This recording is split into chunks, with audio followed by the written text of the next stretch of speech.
In a world infested with semi-mediocre podcasts, only one show can bring you an exceptionally mediocre podcast. It's the Indispensable Thursday Show with Sable and Dave.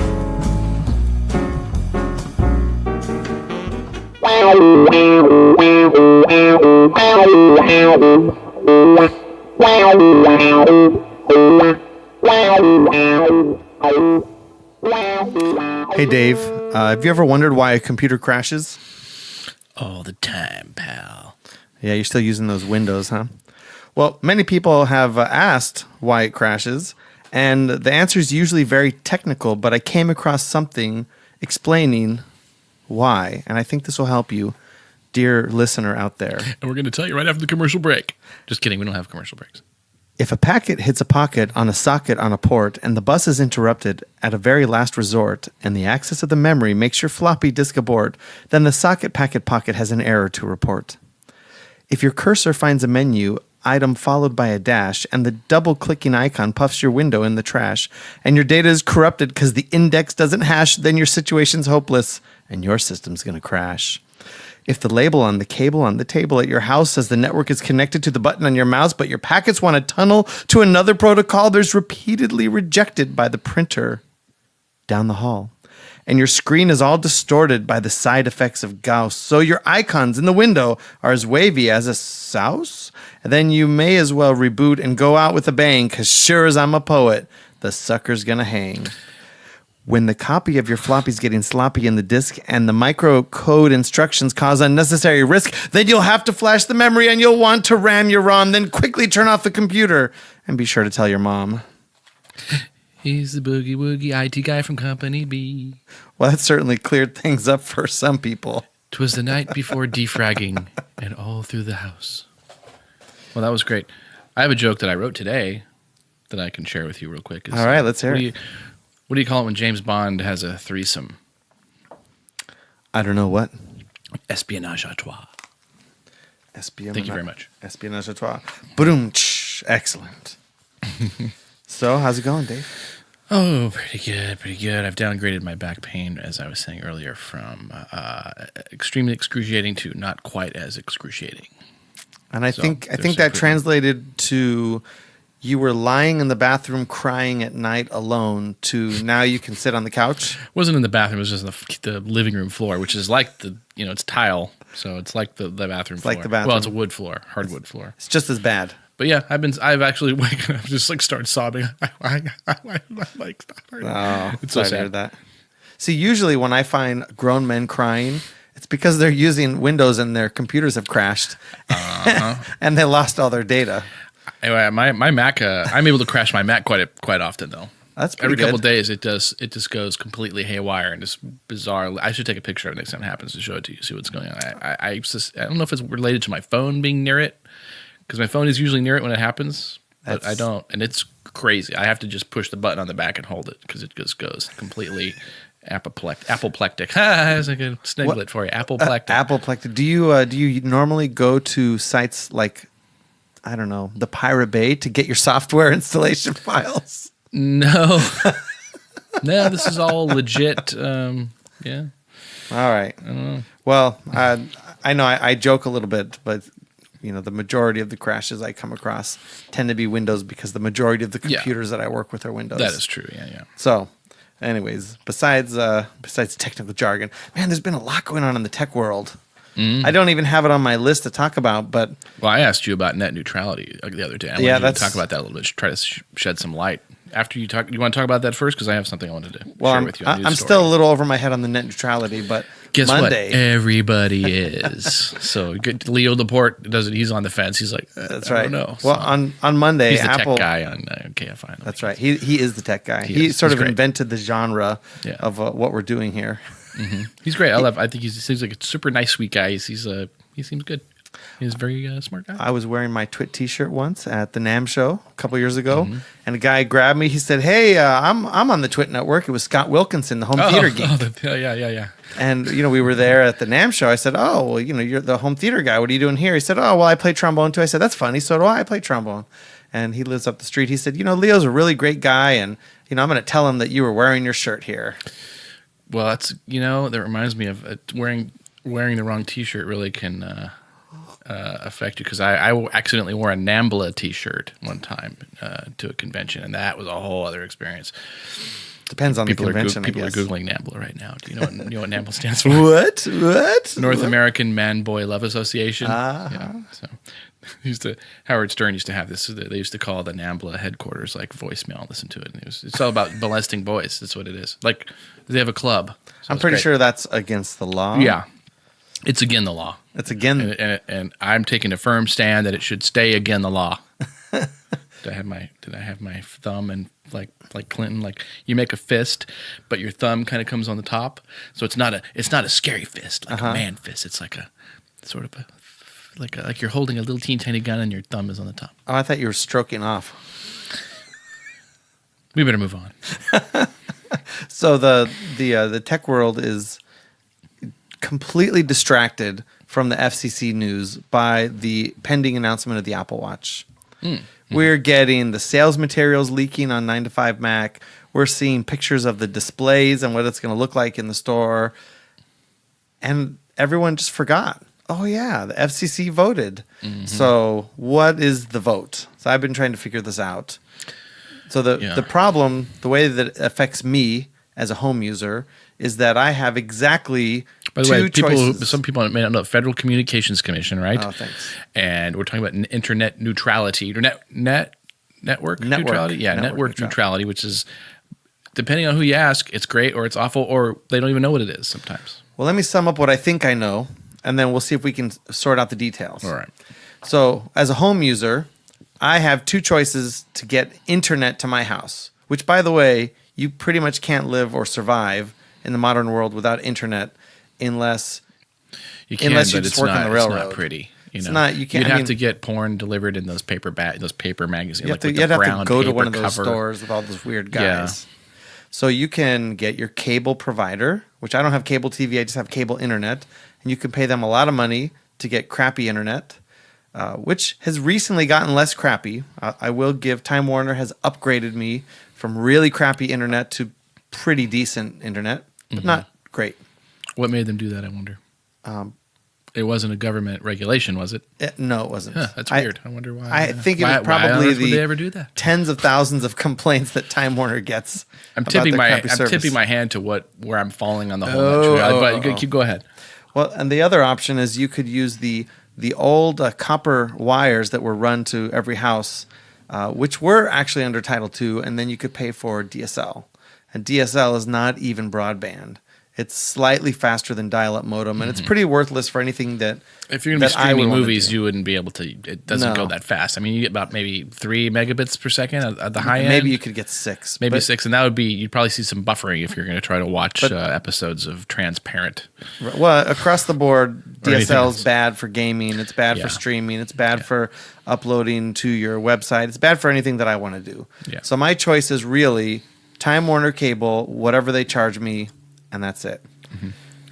The reason that I can have multiple providers over the twisted copper pair, the telephone, is because the telephone companies were under Title II. I think this was 100 years ago. They were doing this law that lets other providers use the copper wire that comes in. So And who put that copper wire there? Was it the phone company? It was initially? Ma Bell. Ma Bell. During the days who when spent all the money. when she ran the show. I mean, you had to rent a phone. You couldn't buy a phone. Right. You had to rent it from Ma Bell, which is the Bell telephone company. We know it as AT&T now. Yeah, right. It changed to AT&T. When I was a kid, we had those type of phones. What year was that? I was born in the 60s. I remember having these big phones. You couldn't just go buy a new phone. They had to bring one to you. Right. If you broke your phone, they sent an operative over to put it in. So They needed to fix the Bakelite.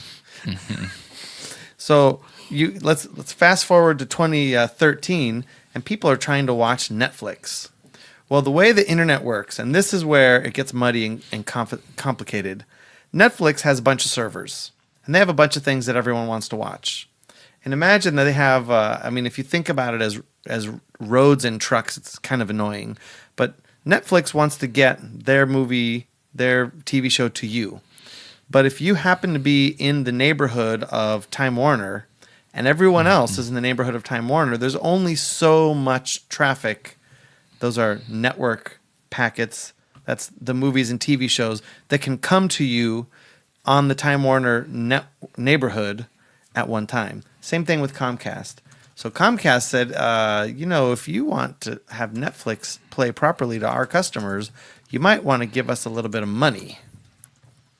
Mm-hmm. And that kind of sparked this whole debate. And this is why I'm on the fence, because I pay for access to the internet. And what I want is no restriction to anything that I want to get that's available on the internet. Mm-hmm. Now, if Netflix is really popular, I think Netflix has to pay for more bandwidth on their end to provide to all the people. That includes, and this is the part that no one ever gets into, big networks run cables directly from one data center to the other. It's called a peering agreement. I say, okay, Dave, I have a lot of traffic that wants to go to your network, and you have traffic that wants to go to mine. Why don't we both spend $10,000 and run some cables to each other's data center, and we'll let traffic flow over that. Sounds kind of hot. Well, that's a peering agreement.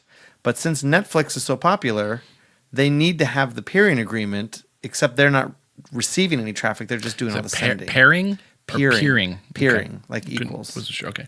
Gotcha. Maybe I'm mumbling. No, it just was an odd word. It's not a phrase. So I was going to make sure. I could have been drinking my my drink a little too fast. Mm-hmm. So Netflix has all this great content, and somebody has to pay the money to actually get the physical infrastructure to allow Netflix to deliver the movie to you, so that when you press play, it doesn't buffer for 30 minutes while it goes through, God knows where on the internet. So somehow that signal has to get to you fast. And they try to work out different ways.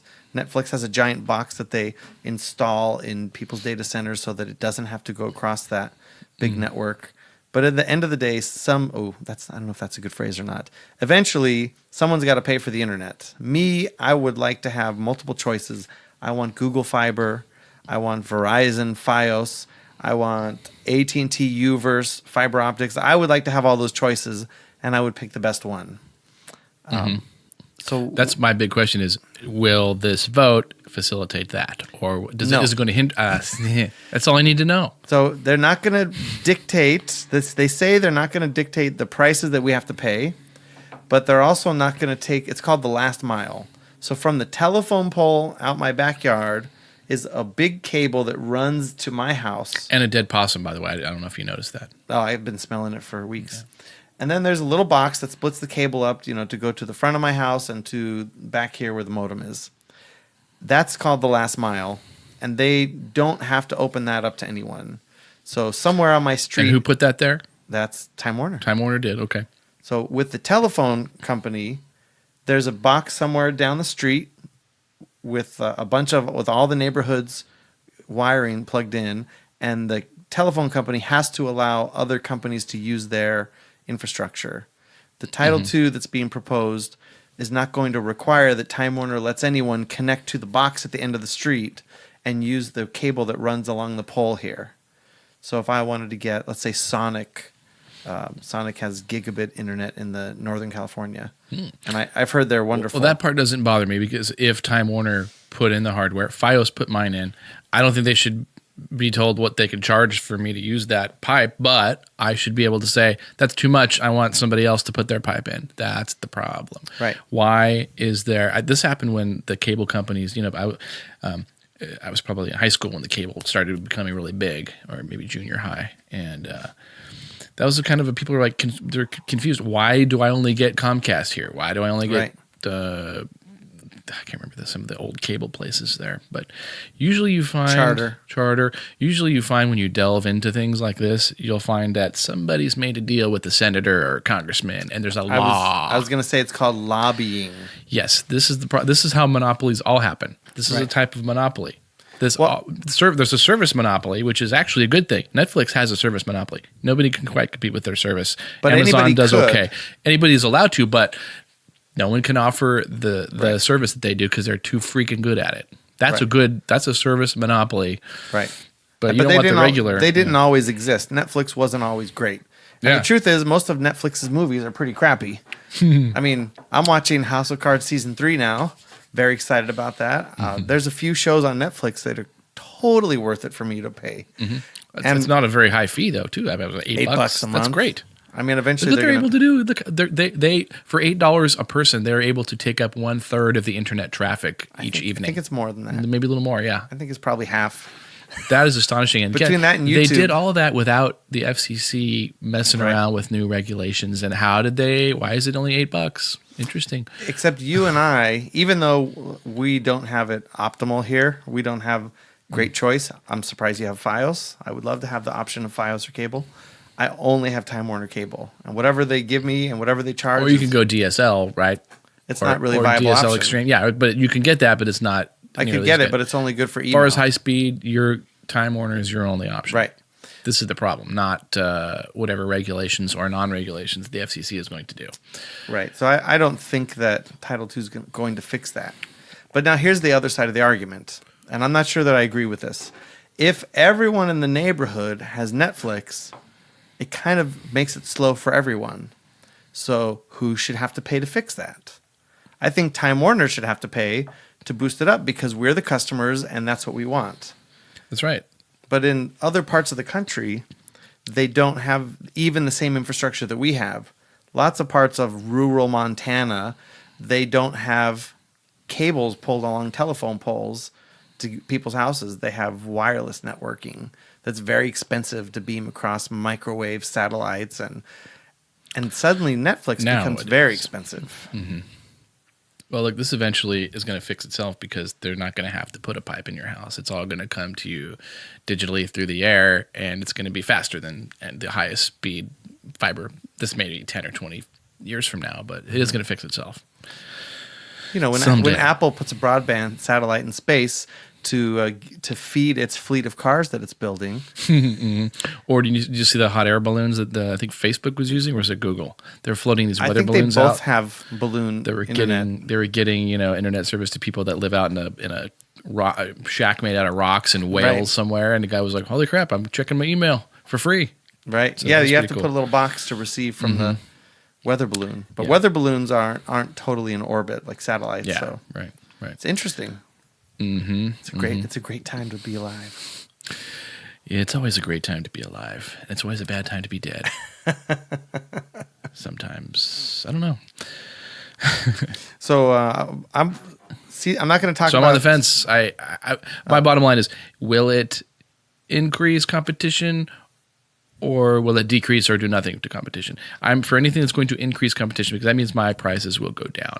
I don't know of anything where there's stiff competition where the price did not go down and the quality did not go up. Can you name anything really? I can't. No. I can't. I cannot name anything. If you can name something, why don't you send us an email at Dave at theindispensable.show.com. Dave or David. Yeah, I think it's Dave. Dave at theindispensable.show.com. Or send a message Twitter at Sable and Dave. If you can think of something that's got stiff competition. We want to know let your us thoughts know. on this. Yeah. I think ultimately, this is going to be a good decision.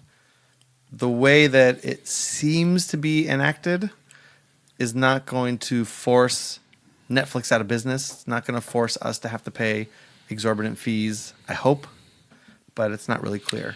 If they do start saying, my parting shot here, if they do start saying, hey, you can't charge more to certain companies for their traffic going through, you have to let everybody have the same speed, then you're going to see all the prices go up and the speeds all kind of even out to where sometimes you get screwed and sometimes, well, my email went through really quick, but who cares if your email takes an extra second and a half to get to somebody. It's just like when they regulate a price, it's just like, if the government decided that iPads are so amazingly useful, everybody needs one, and they're too expensive. So Apple, you can only charge $199 for your iPads. What do you think would happen to the iPad market if they did that? Oh, they're going to be like those crappy Win books.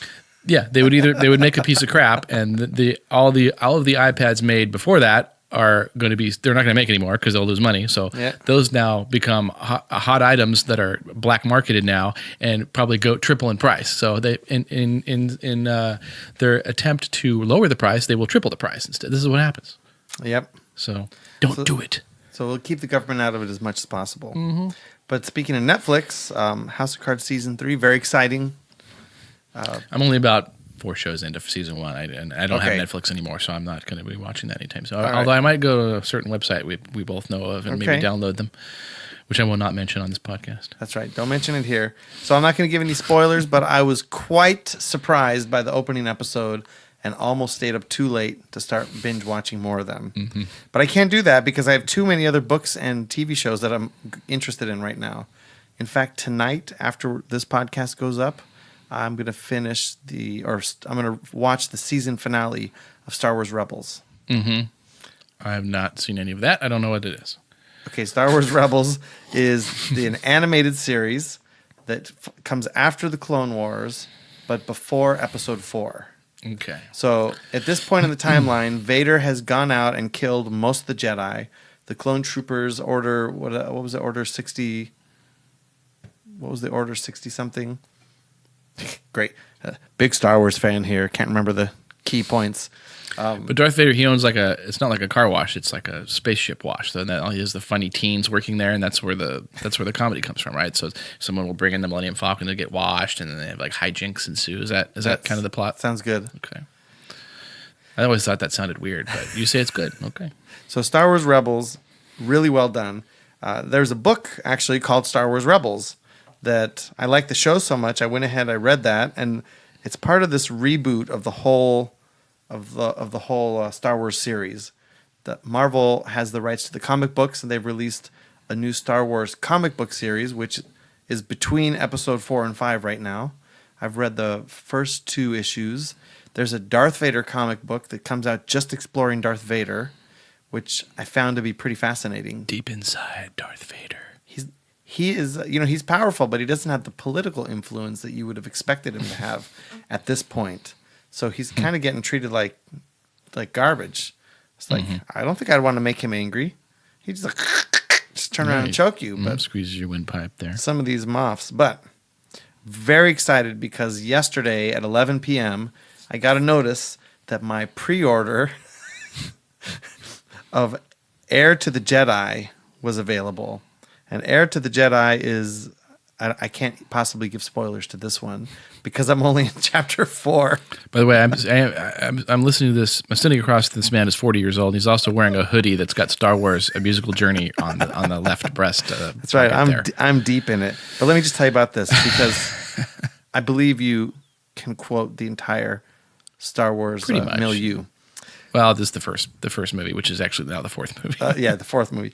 Luke Skywalker's game-changing destruction of the Death Star has made him not only a hero of the Rebel Alliance, but a valuable asset in the ongoing battle against the Empire. Though he's a long way from mastering the power of the Force, there's no denying his phenomenal skills as a pilot. And in the eyes of Rebel leaders Princess Leia Organa and Admiral Akbar, there's no one better qualified to carry out a daring rescue mission crucial to the Alliance cause. I don't know what the mission is yet, but they didn't mention his high midichlorian count. No, I don't believe midichlorians were part of the story at this time. Well, they're part of the Force now because George Lucas injected it like the AIDS virus into the whole storyline, which kind of ruined it. Did it ruin it for you? You were like, what? I don't want to hear the specific details. Yeah, it's terrible. I don't want to know about the midichlorians. Because before the Force was this, you had to have a special skill to be in touch with it. You were special, and you could. But then he boiled it down to no. It's a tiny race of weird beings inside your bloodstream. If you have a high count of them in there, then you're good at the Force. It's so stupid. Some of you are mutants. Those of you who are mutants have superpowers. Mm-hmm. You can tap into. Anyways, so Heir to the Jedi, 4 chapters in. It's pretty cool to have young Luke's first-person point of view. Does it have his first sexual experience in there? No, I believe that happened with a Wampa, but no, that's not in here. Oh. They glossed right over that part of the Empire. He was inside it. Oh, well. No, you're talking about a tauntaun. Oh, yeah. Not the Wampa was the one. I was thinking a whole different, like the Wampa had him, he was probably going to rape him and then eat him because he had him hanging in there. That's the Wampa, the big creature. Same movie. Yeah. I thought they smelled bad on the outside. Yeah. All right. I used to do a pretty good impersonation of a tauntaun. Let me see if I can still do it.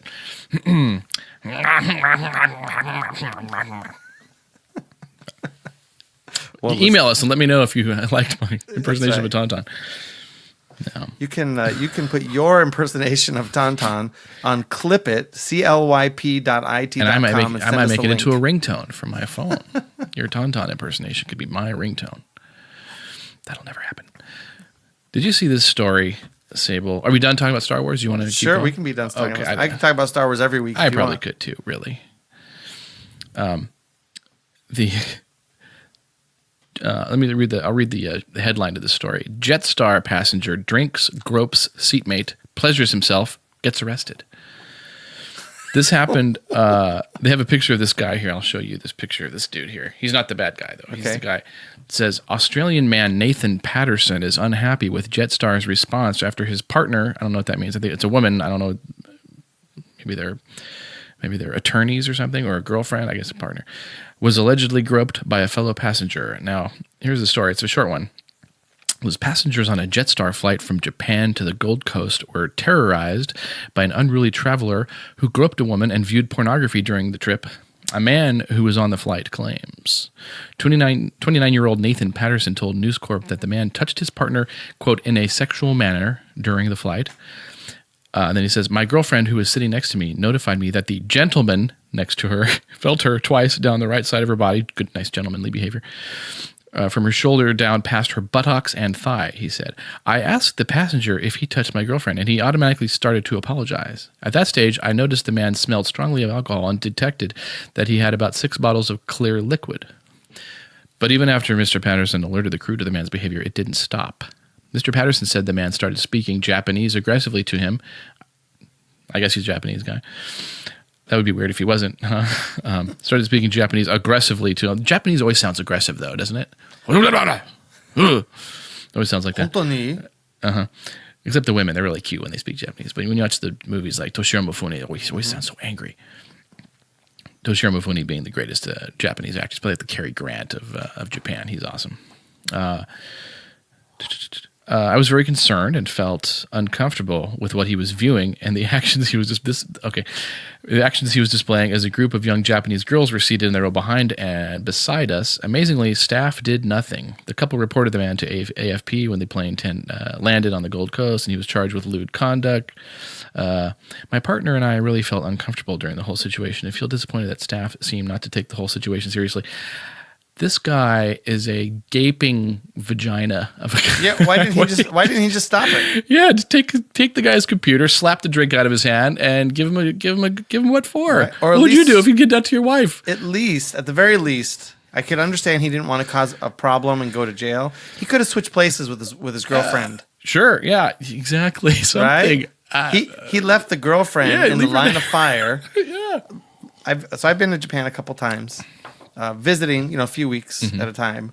And the first time I was there, I was shocked because everyone would get into the train in the morning and they would get in like, you are up against everyone. Mm-hmm. Like you don't have to hang on anything because there's no way you're moving. You are packed in as many humans as can possibly be. And I could see guys just grabbing women. Wow. Like on the front, on the back, on the breast. I mean... So there was a separate car on the train. This was years ago. I don't know if it's still there now. Just for the women to ride in so they wouldn't be harassed. So this is actually a Japanese cultural thing for this guy. Yeah, I get. And ironically, too, the Japanese are noted for like not having sex much anymore. Like people who have a very low sex drive in Japan for some reason now. And they're not exactly sure why. Like the young kids there are not. They're just like, Video games? Yeah, I get lots of other stuff to do. Why would you not want to have sex with Japanese women? They're so hot. I don't understand these Japanese boys today. I have to do a little bit of research on that one. But yeah. So what would you have done? Oh, well, certainly switch places after the first incident. Like, okay, we're switching. And then if he's got porn up where people can see it, it's like, bro, give me that. I'm just going to take it away. Just slide it down that's what I'd probably do. I'd do something annoying to the guy that I hope he would throw a punch at me and then I could take care of business, Yeah, I have a problem whenever my family is involved in a situation. I can't be polite or tactful about it. Mm. So as much as I'd like to think I would have just sat next to the guy and said, please don't do that, I probably would have grabbed him by the shirt and pulled him out of his seat and thrown him. He's Japanese, so he would go flying like really far. Yeah. Like I Little probably guy would have ended up who in knows? trouble in that situation for provoking him. Whatever. You get to do the talk show circuit afterward, though, so it might be worth it. I don't know. I mean, there was looked like a fight was breaking out at my local park as we were walking back. This one down the street here. Yeah. Look like from where I was walking, there was a little kid cussing a lot, bad attitude. Looked like he was really trying to be like real violence happening. And I just walked up and started shouting at them. Everyone had to stop and look at me, and I broke it up. And I said, "This looked like a real fight, and you're not going to be doing that around here. My kids are at this park. You're done." And they got all angry and mad, and they were cussing and stuff, but they stopped. Mm-hmm. Yeah, you got to go nuclear if something you got to go nuclear first if something like that's starting to erupt with your kids around, right? Well, I mean, the smart play is probably to evacuate the park in any way necessary, and then call the police. Yeah, if there's going to be a real big, incident there, if somebody's armed, especially too, or even a fight. I don't know if there's more than one person, more than two people. There was about 9 or 10 teenagers, mostly all pretty tall, wearing what looked like long sleeve jackets or hoodies or whatever, kind of standing around with their hands in their pockets, and then a couple of guys provoking these two that looked like they were fighting. Mm-hmm. And I just didn't see any way that I was going to get my little kids out of there fast enough. Mm-hmm. So I don't know why. I didn't decide. I just got in there and stopped them. Good, man. That's good. So because of that incident, I think that had that happened on the airplane with the Japanese guy, I probably wouldn't have been polite to him either. No, he would have known exactly what my thoughts were about his situation. So, Dave, I need to apologize to you and all the listeners. Oh. On where are our listeners at again? On TuneIn Radio. Is there going to be monetary compensation for this? Or on just AHA, no, just an apology. On AHA Radio, on Stitcher, and on iTunes. We were talking about Sam Smith and Tom Petty, and I mentioned there was a lawsuit. There was actually no lawsuit. I thought there was a threat to sue. There was not even a threat to sue. Oh, okay. I didn't know. There There was Tom Petty's people called. Now, of course, I'm sure it was probably a very serious initial conversation. And then, according to Tom Petty, they sat down, they talked about it, they went over the music. Sam Smith and his writer agreed that it was exactly the same song, gave him co-writing credits, and that was that. All right. And according to Tom Petty and Rolling Stone, I had to go look this up, there was never any talk of a lawsuit. Oh, okay. So I must have just made that up. I think you did. Now, I can never trust you again, though. So. Probably not. But you did apologize, so that goes a long way. Did you want to talk about your Twitter is not fleeting, or I think we're kind of over time now, but... Oh, man. Well, if we're going to try and keep it, under an hour. Actually, I had a couple things. So we have time to talk about Game of Thrones, Season 5. We don't have to talk about that tonight. But there was I don't remember where this came up, but I have been the type of person to use Twitter. So in the past, well, let me back up. You're familiar with Twitter. Mm-hmm. Twitter is a microblog service. You have a client on your phone, on your desktop. You post a little text message size blurb, and it's on the internet forever. Searchable by everything. There it is. Mm-hmm. Now, when Twitter started, I think it was 2007. I think I got in after they launched in South by Southwest. It was like a text messaging service. You would group message a bunch of your friends. So I had a bunch of stupid crap on there. Hey, going to lunch.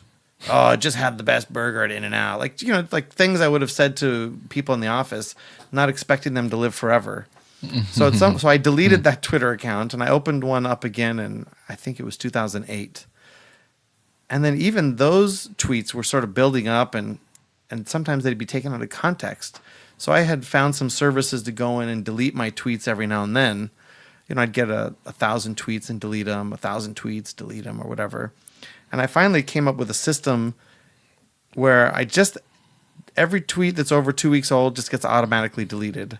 And I actually detailed this on my website at cantus.us called Twitter is not fleeting, but I think it should be. So I kind of want to have my tweets archived for no particular reason.